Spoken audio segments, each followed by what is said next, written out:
இந்த வரலட்சுமி விரதத்துக்கே ரொம்ப ஸ்பெஷலானது இந்த மஞ்சள் குங்குமம் இந்த அர்ச்சகம் தான். ஏன்னா இதுதான் அம்பாள் ரொம்ப பிரசித்தி பெற்றது. இந்த மஞ்சள் குங்குமம் இந்த அர்ச்சகம் ஒரு பெண்களுக்கு எவ்வளவு முக்கியமோ அதேதான் இந்த சாமிக்கு ரொம்ப முக்கியம்.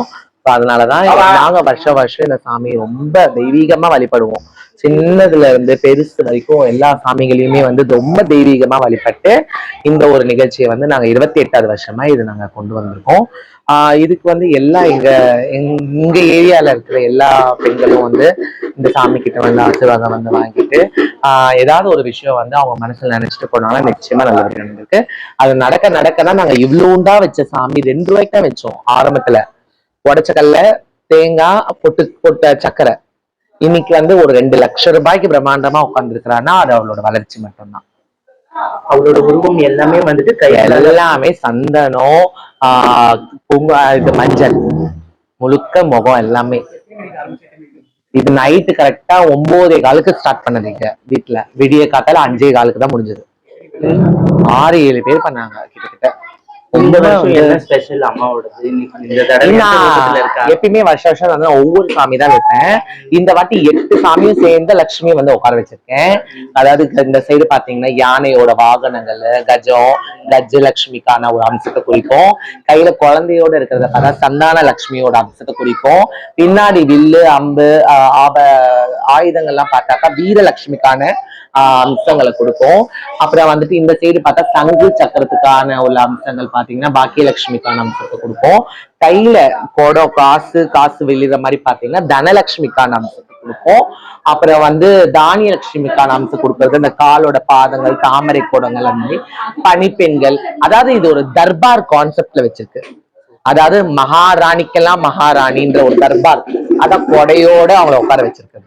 நம்ம நிறைய இடத்துல பார்த்திருப்போம், உற்சவரோட பேஸ் தான் வச்சிருப்பாங்க. இந்த சந்தனத்திலேயே அந்த கலைநயத்தோட நம்ம அந்த உற்சவரோட அந்த இதுல செதுக்குன மாதிரியே ரொம்ப அழகா செஞ்சிருக்காங்க.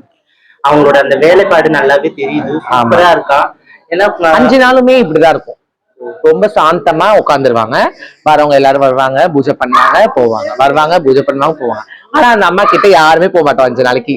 அவங்க திருப்தியா உட்காந்து அவங்க முழுசா அவங்க ஆத்மார்த்தமா இங்க உட்காந்து எப்பயும் வருஷம் முழுசா 5 நாள் இருந்துட்டு போறதுனால அவங்களை டிஸ்டர்ப் பண்றது இல்ல.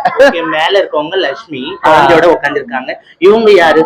இவங்க 7 பேர் இருக்காங்கல்ல. இதுதான் எங்க குலதெய்வம், சப்த கன்னிமார்கள். அதாவது சாமுண்டி, வராகி, வைஷ்ணவி, மகேஸ்வரி, புவனேஸ்வரி, பிராமணி, கௌமாரி. அதாவது 7 பேரு அக்கம்மாரீஸ்வரர்களோட வம்ச சப்த கன்னிகள் சொல்லிட்டு சொல்லுவாங்க.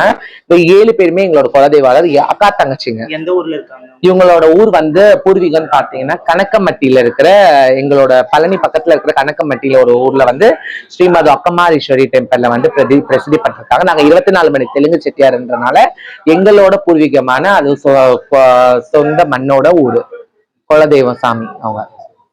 அவங்களையும் வருஷம் நாங்க வணங்குவோம் இந்த மாதிரி அவங்களையும் வச்சு. இது 28வது வருஷம். இங்க வந்த உடனேதான் தெரிஞ்சது. ஏன்னா இந்த குழந்தை எதுக்காக வச்சு இந்த தடவை வச்சிருக்காங்கன்னா அது ஒரு ஸ்பெஷல். அதை சொல்லும்போதே எனக்கு ரொம்ப சந்தோஷமா இருந்தது. இந்த அம்மனை வேண்டிக்கிறோம். எப்படி அந்த அம்மா கையில குழந்தையோட உட்காந்துருக்காங்க, அந்த குழந்தை வரும் எல்லாருக்குமே கிடைக்கணும். அந்த குழந்தை இல்லாதவங்களுக்கு இங்க வேண்டிட்டு போனாங்கன்னா அடுத்த வருஷம் குழந்தையோட வரணும்ன்ற ஒரு ஆசீர்வாதம் அவங்க கொடுப்பான்ற ஒரு நம்பிக்கையோட அந்த அம்மாவை நம்ம இன்னைக்கு வேண்டி வணங்கி உங்களுக்கும் எல்லா ஆசீர்வாதமும் கிடைக்கணும்னு சொல்லி நீங்களும் நல்லா இருக்கணும். தேங்க்யூ. வரலட்சுமிக்கு வந்ததுக்கு ரொம்ப நன்றி. நீங்களும் தீர்க்க சுமங்கலியோட ஆசீர்வாதம். தேங்க்யூ. நானும் நீங்களும் தீர்க்க சுமங்கலியோட நிறைய குழந்தை செல்வத்தோட.